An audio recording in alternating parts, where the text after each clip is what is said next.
Olá, seja bem-vindo a mais um vídeo da série de videoaulas sobre lógica de programação. No vídeo de hoje, veremos operações com matrizes.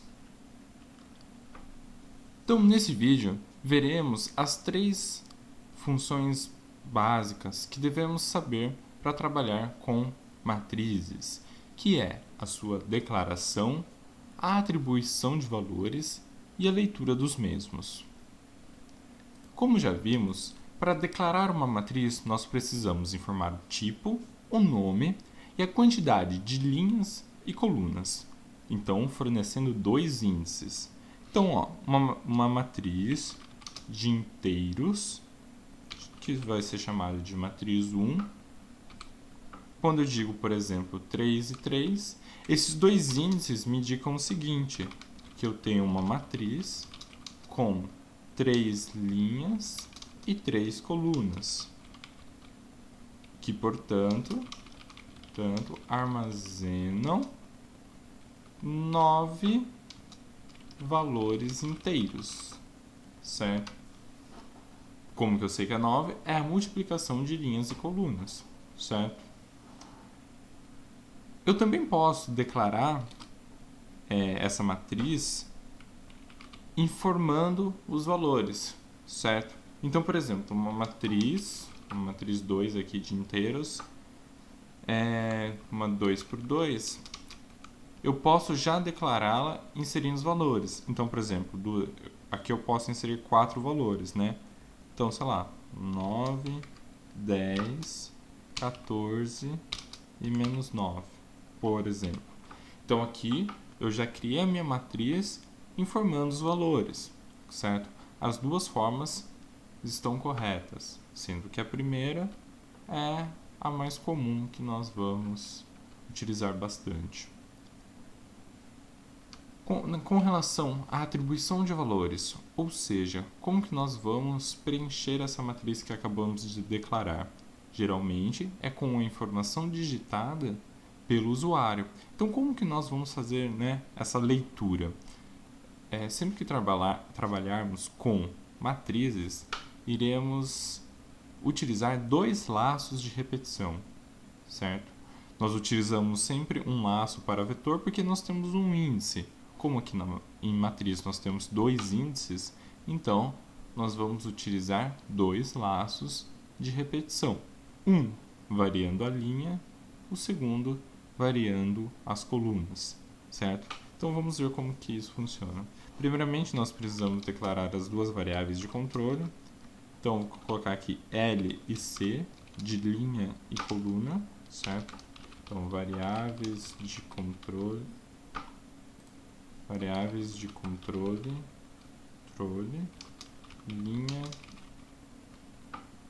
linha e coluna. E agora vamos fazer os nossos laços de repetição encadeados, certo? Então, for da minha linha começando em 0, com linha sendo menor do que 3, L++, for coluna começando em 0, coluna menor do que 3, coluna mais. Com esse laço de repetição, nós percorremos agora a nossa matriz em sua totalidade. Então, vamos fazer um printf no qual iremos perguntar, Então, digite o valor matriz na posição na posição L e na posição C, certo? Então, L e C. Vamos ler esse valor e armazená-lo. Então, vamos ler um valor inteiro e armazená-lo na minha variável matriz 1 na posição linha e na posição coluna, certo? Então, através deste laço de repetição, desses dois laços, na verdade, nós estamos percorrendo a matriz em sua totalidade e armazenando os valores que nós estamos lendo.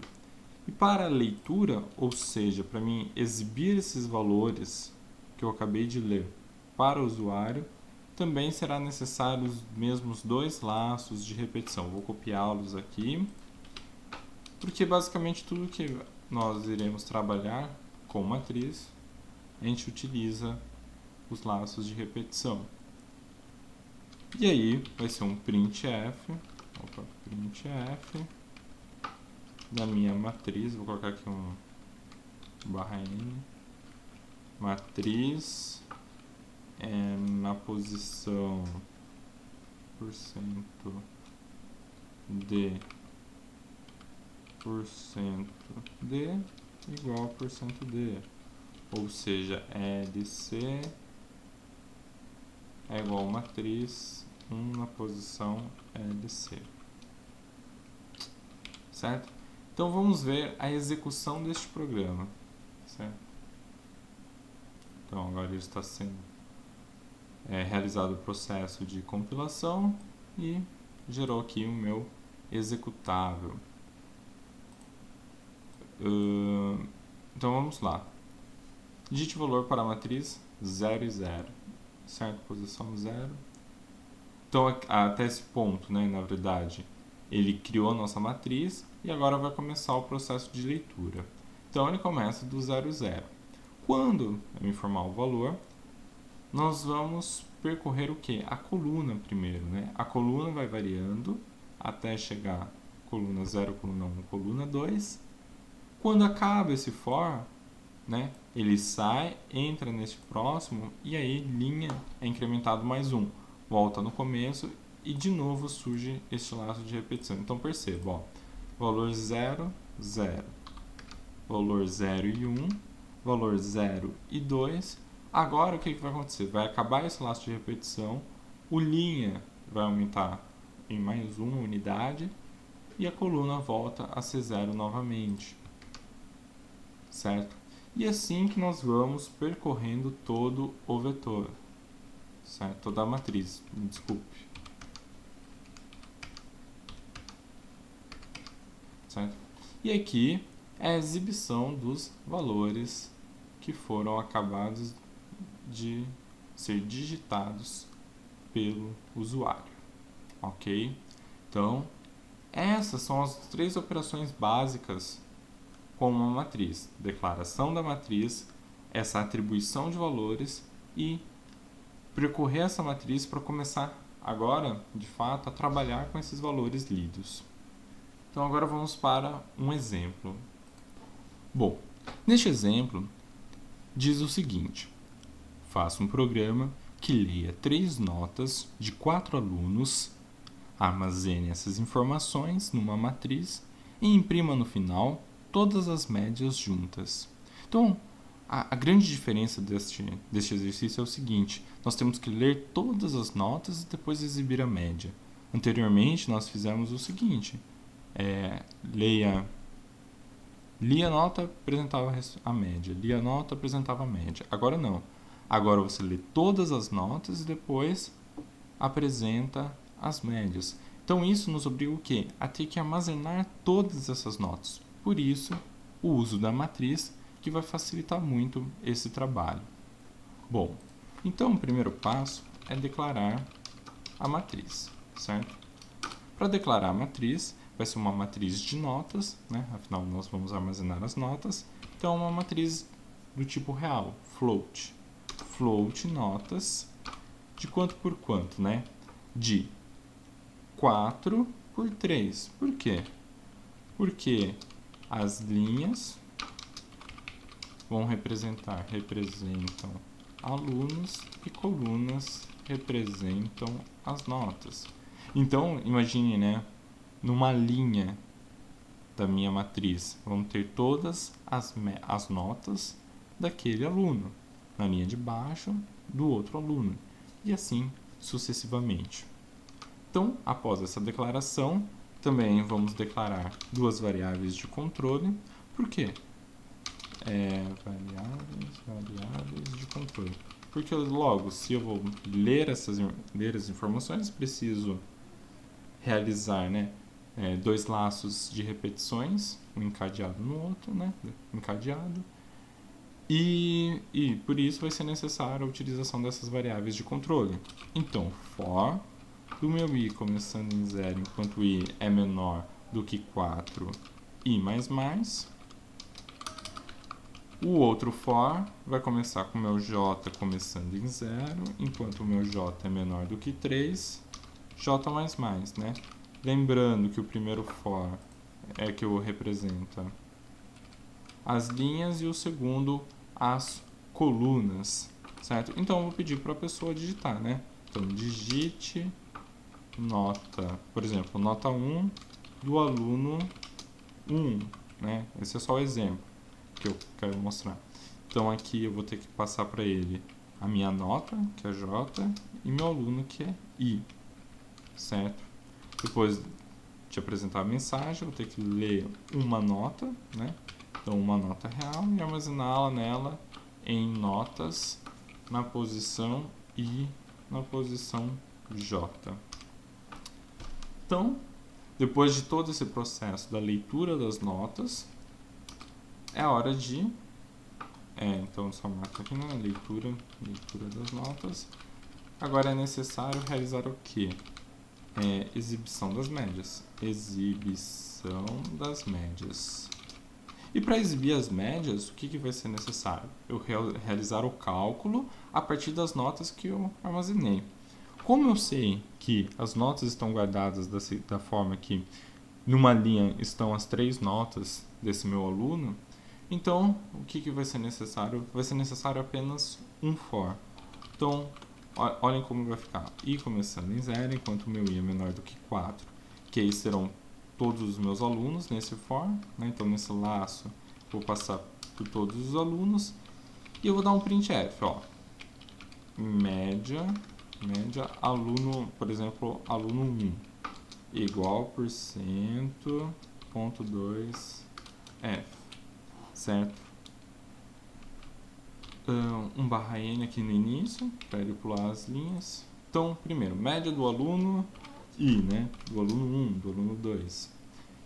E a média? A média vai ser um cálculo, primeiro parênteses, da soma das notas dividido pela quantidade. Logo, como a soma vai ter que ser feita primeiro, outro parênteses, então eu vou fazer aqui a soma.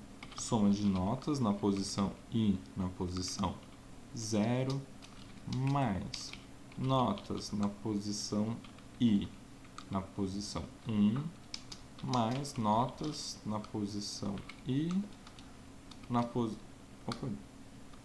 notas na posição I, na posição 2, certo?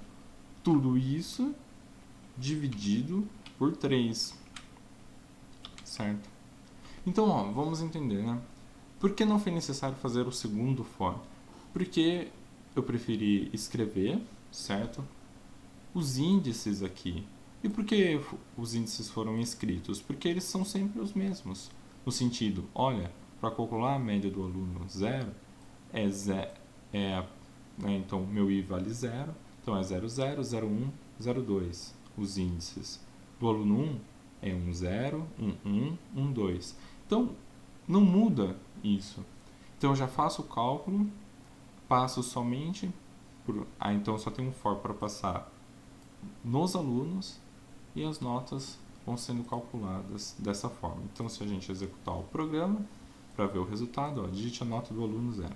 Então, ó, 5, 6 e 7, depois 9, 8 e 7, 2, 3 e 4, 5, 6 e 7, isso.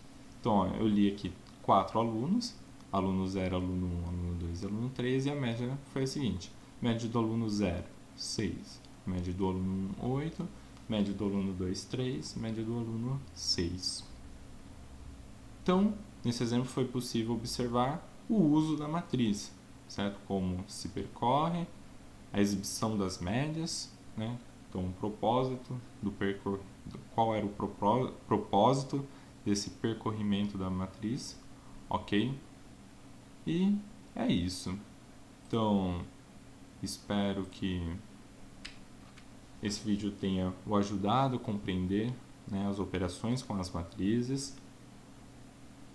você tem que ter muito cuidado com os índices, né? Lembrando novamente, se tem uma matriz de 5 por 3, os índices vão de 4 até 2, por causa do zero, ok?